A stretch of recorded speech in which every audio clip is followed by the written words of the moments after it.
Ura, o'rtoqlar, zakazlarim keldi. Kecha Ersakdan o'zimga mahsulot zakaz qilgandim. Bugun mana dastavkam yetib keldi. Toshkentdan Chirchiqqa. Dastavshik 1 so'm pul olgani yo'q. Butun Toshkentdan Chirchiqqa yetkazib berdi. Men 1.136.000 ga mahsulot xarid qildim. Mana cheklari, nakladnoylari bilan jo'natgan.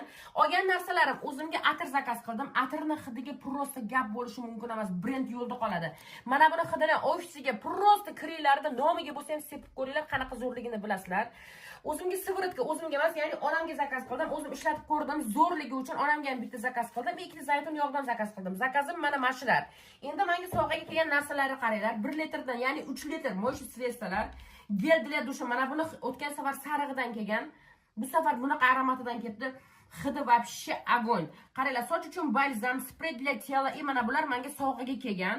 Ko'pchilik qimmat deydi, lekin bunday hisob-kitob qilib qarasak, почти suv teganga tushadigan narsa ekan, mahsulot ekanda.